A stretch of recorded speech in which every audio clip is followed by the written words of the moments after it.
बिस्मिल्लाहिर्रहमानिर्रहीम। क्या हो गया? अभी बिस्मिल्लाह पढ़ा है मैंने, हंस रहा है।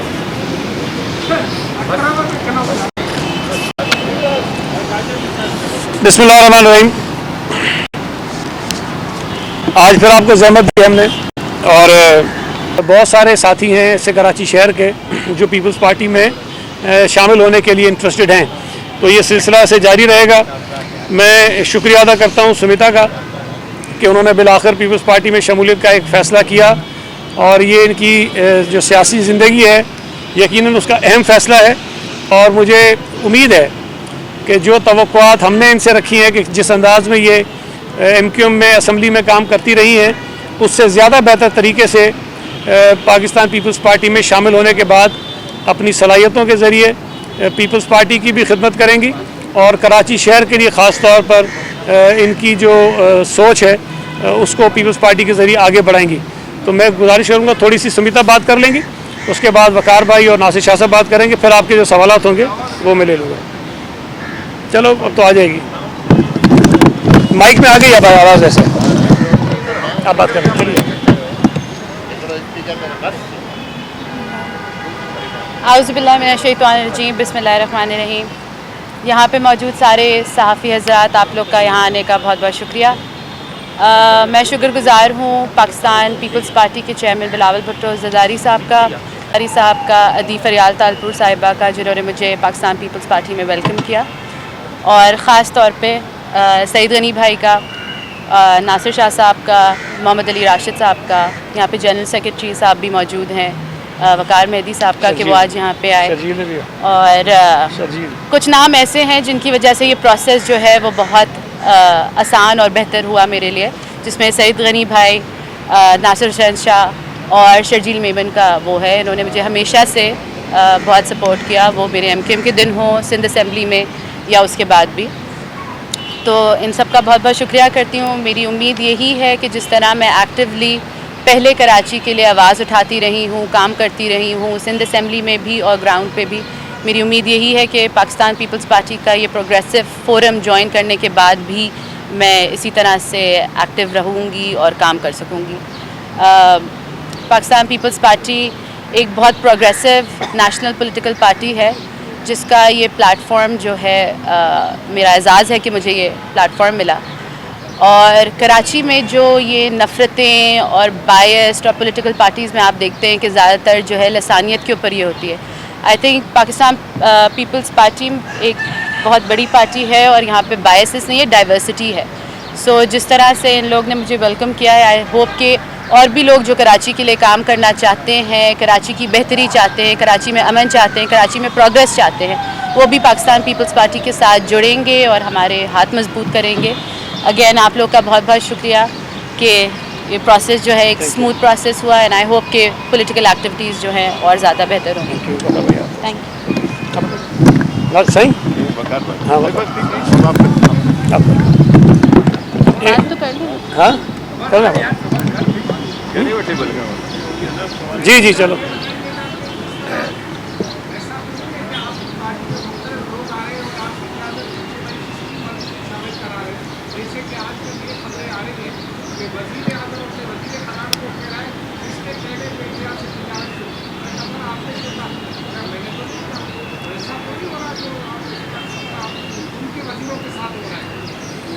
देखिए, पहली बात तो ये है कि आप PTI जैसी नालायक और नाइल पार्टी से हमें उसका कोई कंपैरिजन ना करें। पाकिस्तान पीपल्स पार्टी तंजीमी तौर पर एक बहुत मैच्योर पार्टी है, और हर सतह पर जो अहदेदार हमारे हैं, मैं कराची का सदर हूँ, वकार मेहदी साहब सिंध के जनरल सेक्रेटरी हैं, नासिर शाह साहब सिंध के अहदेदार हैं। हमें ये पता है कि हम क्या क्या खुद कर सकते हैं, और हमें ये पता है कि कौन से काम करने के लिए हमें क़यादत की रजामंदी की ज़रूरत होती है। तो जो कुछ भी फैसले हो रहे हैं, शमूलियत के हों या कोई और हों, पार्टी लीडरशिप ऑन बोर्ड होती है, और ऐसा नहीं है कि हम भी आंख बंद करके किसी को शामिल कर रहे हैं। आप अगर गौर करेंगे तो जो लोग पाकिस्तान पीपल्स पार्टी में शामिल हो रहे हैं वो अच्छे नाम हैं, सियासी लोग हैं जो अपना किरदार सियासत में अदा करना चाहते हैं, और हम उन्हीं को वेलकम कर रहे हैं। और जिनका फ़ायदा जो है पाकिस्तान पीपल्स पार्टी को भी होगा, हमारे सूबे को भी होगा और शहर को भी होगा। दूसरी आपने जो बात पूछी भारत से तिजारत वाली, ये बड़ी एक तशवीशनाक बात है। मुझे अभी याद आ रहा था कि इससे पहले गैस की कीमतें बढ़ाई गई थी और वो भी पहले ईसीसी ने बढ़ाई, उसके बाद काबीना ने बढ़ाई, उसके बाद वो कीमतें बढ़ गई। उस पर शोर मचा तो वज़ीर आज़म ने उस पर भी तहकीकात का ऐलान कर दिया। अब उस काबीना की अप्रूवल जिसकी वो खुद जिसको चेयर करते हैं, सदारत करते हैं, ईसीसी में जब वो चीज़ें गई वहाँ से होकर काबीना में आई तो उस पर उन्होंने शोर मचाया। दवाइयों की कीमतें जब बढ़ी उस पर भी इन्होंने पहले काबीना ने कमेटी बनाई, उस कमेटी की सिफारिशात आई, उन सिफारिशात की रोशनी में दवाइयों की कीमतें बढ़ाने का फैसला हुआ और जब उस पर शोर मचा तो वज़ीर आज़म ने ना सिर्फ ये कि तहकीकात का ऐलान किया बल्कि उन्होंने अपने एक वज़ीर को फारग भी किया कि जनाब इसके अंदर तुमने कोई लेन देन की है। और फिर डॉलर की जब कीमत बढ़ी और रुपया डिवैल्यू हुआ तो ऑन रिकॉर्ड असद उमर ये कह चुका है कि मुझे पता था, गवर्नर स्टेट बैंक को पता था और वज़ीर आज़म को पता था, कहता मैंने उनको बताया था। वज़ीर आज़म कहते हैं मुझे टीवी से पता चला कि डॉलर की कीमत बढ़ गई है। अब ये जो मसला हुआ है भारत से तिजारत वाला, इसमें ये बात ध्यान में रखें कि अगर किसी महकमे का वज़ीर ना हो और उसका एडवाइज़र हो या उसका कोई स्पेशल असिस्टेंट हो तो वो पोर्टफोलियो वज़ीर आज़म के पास होता है। इस वक्त जैसे मैं आपको बताऊं कि हमारे पास लॉ के एडवाइज़र हैं, लेकिन लॉ का जो वज़ीर है वो चीफ मिनिस्टर खुद है। इसी तरह और महकमे भी हैं जिसका एडवाइज़र है उसका वज़ीर चीफ मिनिस्टर खुद है। तो कॉमर्स का जो इस वक्त मिनिस्टर है वो प्राइम मिनिस्टर खुद है। और आपने वो समरी भी देखी है कि वो समरी कॉमर्स के जो इंचार्ज मिनिस्टर हैं इमरान खान साहब, उनकी मंजूरी से ईसीसी को गई। इमरान खान जो वज़ीर तिजारत है उसकी मर्जी से ईसीसी को एक समरी जाती है कि भारत से ये जो तिजारत खोलनी है और क्या क्या चीज़ें लेनी है वो करनी है उसकी ज़रा आप उसको मंजूर करें। ईसीसी उसकी मंजूरी दे देती है और वो मंजूरी जब काबीना में आती है तो इमरान खान जो वज़ीर आज़म है वो वज़ीर तिजारत इमरान खान का जो एक फ़ैसला है उसको कहते हैं कि ये किसने किया है, तो फिर बड़ी परेशानी हो जाती है और फिर उसको वो मौखर कर देते हैं। फिर वो कहते हैं कि काबीना की एक सब कमेटी बना बात को देखे कि वज़ीर तिजारत इमरान खान की मंजूरी से गई हुई ईसीसी की समरी वो कैसे मंजूर होगी आ गई काबीना में। तो इमरान खान साहब का कसूर नहीं है, जब उन्होंने वो समरी पढ़ी होगी या पता नहीं किसी और ने पढ़ी होगी। दो चीज़ें हैं ना, या तो जो भी खान साहब के पास समरियाँ आती हैं उसको वो खुद नहीं पढ़ते, कोई और पढ़ता है, फाइल आके सामने रख देता है और साइन कर देते हैं, उनको पता ही नहीं होता कि इसके अंदर है क्या। एक बड़ी ज़रूरी चीज़ है भाई। या तो फिर ये इस तरह होता है या फिर ये कि वो पढ़ते हैं लेकिन चूँकि उस वक्त बहैसियत वज़ीर पढ़ते हैं तो जब बतौर वज़ीर आज़म उसको देखते हैं तो उन्हें पता नहीं होता है। अब इसमें जो तशवीशनाक बात है, देखिए मैं बड़ी सीरियस बात करने जा रहा हूँ कि अगर तो हमाद अज़हर ने खुद से अपनी मर्ज़ी से वज़ीर तिजारत इमरान खान से पूछे बग़ैर वो समरी छप्पर में किसी से पास करवा ली है, साइन करवा ली है और फिर उसके बाद प्रेस कॉन्फ्रेंस की है और प्रेस कॉन्फ्रेंस में ये नहीं कहा कि हमने सिफारिशात की हैं, उन्होंने कहा कि हमने फ़ैसला किया है, हमने ये फ़ैसला किया है कि इतने टन जो है वो इतने मिलियन टन शुगर जो आएगी और ये आएगा वो आएगा, सारी चीज़ें की उन्होंने और उन्होंने फ़ैसला किया और अगले दिन ही उल्टा हो गया। तो मैं ये समझता हूँ कि अगर तो हमाद अज़हर ने ये प्रेस कॉन्फ्रेंस भी बग़ैर पूछे की है, ईसीसी की अप्रूवल भी बग़ैर पूछे की है और इमरान खान जो वज़ीर तिजारत है उनकी समरी भी उन्होंने मैनिपुलेट की है, किसी तरह मैनेज करके साइन करवाई है, तो हमाद अज़हर को बरतरफ होना चाहिए, काबीना से निकालना चाहिए। लेकिन अगर वो सच कह रहा है कि 2 हफ्ते पहले वज़ीर तिजारत इमरान खान ने उनको समरी दे के भेजी कि जनाब ईसीसी से अप्रूव कराओ, तो फिर वज़ीर आज़म के पास अखलाकी तौर पर कोई जवाज़ नहीं है कि वो कौम के साथ मजाक करे, पूरी कौम में हिजान पैदा करे, एक अजीब सूरत हाल पूरी दुनिया में बनाए और उसके बाद कहे कि जी ये क्या हो गया, मुझे तो नहीं पता था। तो मैं समझता हूँ कि इस सारी कार्रवाई पे कोई ना कोई एक्शन होना चाहिए, लेकिन चूँकि ये नालायक हैं, नाअहल हैं, हड हराम हैं, बेशरम हैं, इनको इस किस्म के यू टर्न से कोई फ़र्क नहीं पड़ता, ये लेते रहेंगे। लेकिन ये है बड़ी नालायकी की बात, बदनामी पूरे मुल्क की, पूरी दुनिया में हुई है।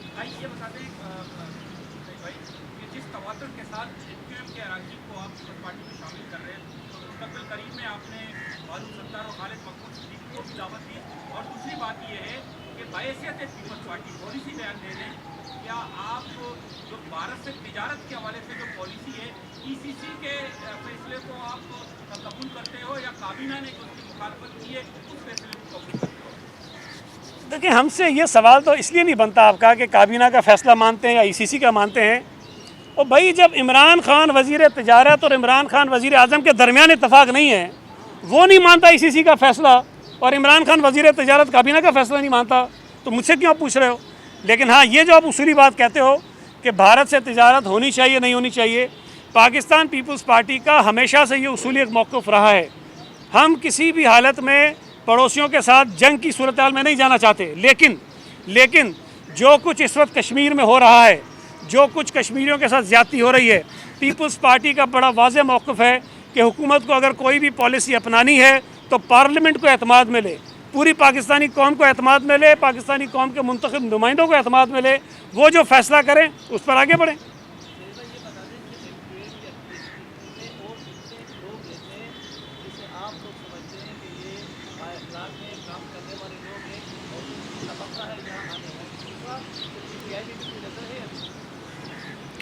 देखें, एक तो मैं ये बात आपने भी पूछी थी, अकरम ने भी, वो शायद रह गया। देखें, कोई ऐसा तो नहीं होता कि हमने एक दिन तय किया हुआ कि इसी दिन सबसे राब्ते करेंगे। मैंने जैसे आपको बताया कि जैसे जैसे दूसरी पार्टियों के लोग पार्टी में आते हैं, हमारे अपने भी एफ़र्ट्स होते हैं, फिर जो नए दोस्त आते हैं उनके भी एफ़र्ट्स होते हैं, तो उनके ज़रिए ये सिलसिला बढ़ जाता है। तो मैं अभी तो आपको ये कुछ नहीं कह सकता कि और किससे रब्ता है कि नहीं है, जब तक चीज़ें मैच्योर नहीं हो जाती। ये मुनासिब नहीं है कि मैं किसी का नाम लेके कहूँ कि जी किससे रब्ता है कि नहीं है। लेकिन ऐसा नहीं है कि सिर्फ़ MQM के ही दोस्तों पर हम बात करते हैं या उनसे कोशिश करते हैं। बाकी जमातों में भी जो पॉलिटिकल लोग हैं, जो सियासी लोग हैं, जिनकी ख्वाहिश है कि वो कराची के लिए, सिंध के लिए, पाकिस्तान पीपल्स पार्टी के लिए बेहतर कर सकते हैं, उनसे राब्ते हैं और ये शमूलियतें होती रहेंगी इंशाअल्लाह ताला। कल भी एक प्रेस कॉन्फ्रेंस करेंगे। एक मिनट ये कर रहे हैं, उसके बाद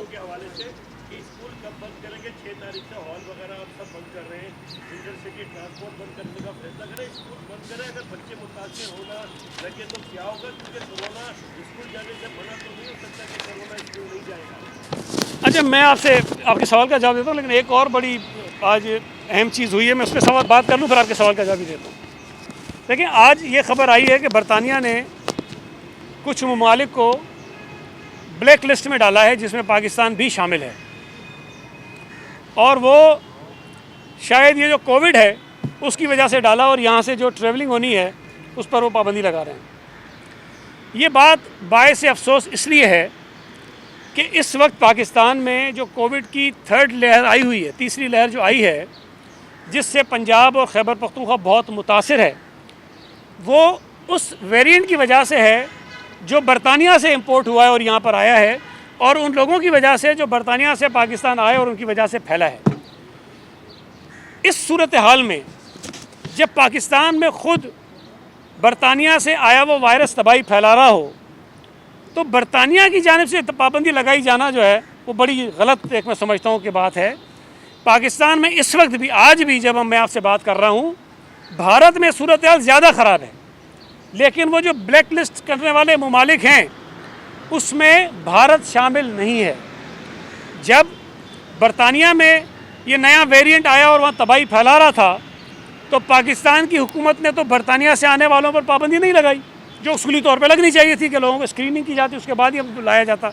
उस वक्त नहीं हुआ। लेकिन अब जो पाकिस्तानी बरतानिया से आए हैं या जो यहाँ से बरतानिया जाना चाहते हैं, उनके ऊपर इस किस्म की पाबंदी लगाना ये बहुत गलत बात है, काबिल अफसोस बात है। मैं मुतालबा करूँगा फ़ॉरेन ऑफिस से भी, वफाकी हुकूमत से भी, हालांकि इनकी नाकामियाँ इनके नसीब में है, लेकिन यह कि आवाज़ ज़रूर इस पर उठानी चाहिए और पाकिस्तानियों का इसमें जो तकलीफ़ होगी उसको रोकना चाहिए। दूसरी बात आपने जो स्कूल्स की कही, देखिए जो पिछली मीटिंग हुई थी इंटर प्रोविंशियल एजुकेशन मिनिस्टर्स की कमेटी की, उसमें ये फ़ैसला हुआ था कि जहाँ पर वायरस के फैलने की शरह 8% होगी, वहाँ पर तालीमी इदारे जो है वो बंद कर दिए जाएंगे। तो उस वक्त पंजाब के कुछ इलाकों में, खैबर पख्तूनख्वा के कुछ इलाकों में तालीमी इदारे बंद किए गए, लेकिन पूरे पंजाब में आज भी बंद नहीं है, खैबर पख्तूनख्वा में भी आज बंद नहीं है। सूबा सिंध और बलूचिस्तान में चूँकि ये शरह 8% से बहुत कम थी, लिहाजा स्कूल बंद हमने नहीं किए। और आज भी जब मैं आपसे बात कर रहा हूँ तो सूबा सिंध में तालीमी इदारों में जो हम टेस्ट कर रहे हैं उसमें शरह जो है वो 2.6% है, तो वो कोई इतनी तशवीशनाक नहीं है। लेकिन इसका मतलब ये नहीं है कि हम पंजाब में होने वाले नुकसानात या जिस तेज़ी से वबा फैल रही है उसको हम सरफ नज़र करें और उसकी तरफ हम ना देखें। इस बात के ख़दशात बिल्कुल मौजूद हैं कि पंजाब और खैबर पख्तूनख्वा से जिस अंदाज़ में ये यूके वेरिएंट जो है फैला है वो यहाँ भी आ सकता है। तो ये बात अभी अंडर कंसिडरेशन है कि सूबा सिंध में क्या क्या इक़दामात किए जाने चाहिए जिसकी वजह से हम इस वबा को फैलने से रोक सकें। तो अभी हम कल जो हमारी तालीम की स्टीयरिंग कमेटी है उसकी मीटिंग भी कर रहे हैं, वहाँ पर हम तफसील से इस पर बात करेंगे और उसके बाद जो फ़ैसला होगा वो फिर ज़रूर आपको बताएंगे। जी संजय।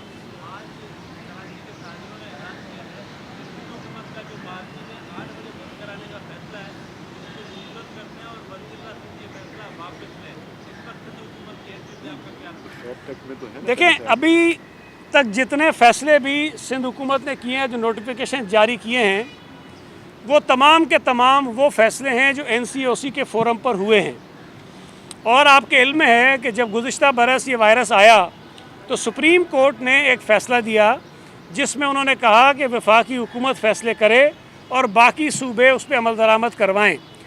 तो NCOC वो फ़ोरम बना कि वो पूरे मुल्क के हालात को सामने रखते हुए फ़ैसले करते हैं और उसके बाद सूबाई हुकूमतें उस पर ऑर्डर इशू करवाती हैं। तो इस वक्त तक जितने फ़ैसले भी हुए हैं वो तमाम के तमाम NCOC के फ़ैसले हैं और सूबाई हुकूमत उस पर अमल दरामद करवाने की कोशिश कर रही है। लेकिन अगर कहीं पर सूबाई हुकूमतों को इख्तियार दिया जाता है कि वो खुद करें, जैसे तालीमी इदारों का मैंने आपको बताया, तो उसमें फिर हम अपने हिसाब से तब्दीली कर लेते हैं। लेकिन हम तमाम जो स्टेक होल्डर्स हैं उनसे ज़रूर बात करेंगे, ताजिर हैं, इंडस्ट्रियलिस्ट हैं, उलमा कराम हैं और जितने भी लोग हैं उन सबको एतमाद में लेंगे। और अभी फ़िलहाल सिंध हुकूमत में कोई ऐसा फ़ैसला नहीं किया।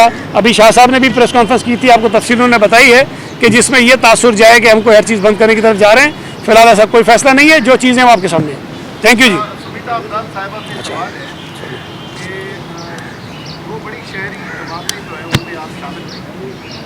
बारे में क्या कहेंगी, उनके ऊपर जो लगने वाले इल्ज़ामात हैं, क्या के बारे में क्या मुस्तक़बिल देख रही है, क्या देखिए, उनसे वाबस्तगी रही जब तक ये सब कुछ समझ आया तब तक जो है वो ऑब्वियसली हमने अपना डिसीजन मैंने अपना ले लिया था। पहले MQM छोड़ने का रीज़न जाहिर बात है, पाकिस्तान के ऊपर कोई भी इस तरह से बात करेगा तो उसके साथ तो कोई भी पाकिस्तान का शहरी नहीं खड़ा होगा। रही बात PSP की, तो मुझे नेशनल पॉलिटिक्स करनी थी। पाकिस्तान पीपल्स पार्टी का जो फोरम है वो बहुत बड़ा है और उसके तवज्जुह से जो काम कराची के लिए किए जा सकते हैं, मैं समझती हूँ वो वाला प्लेटफॉर्म मुझे नहीं मिला था। तो बाकी जो पॉलिटिकल पार्टीज़ में मैं रही हूँ, आई थिंक मेरे उनसे कोई ना नाराज़गी है ना वो है, डिफरेंस ऑफ ओपिनियन है और एक प्रोग्रेसिव डिसीजन है ये पाकिस्तान पीपल्स पार्टी ज्वाइन करने का और इनके साथ काम करने का। Thank you ji.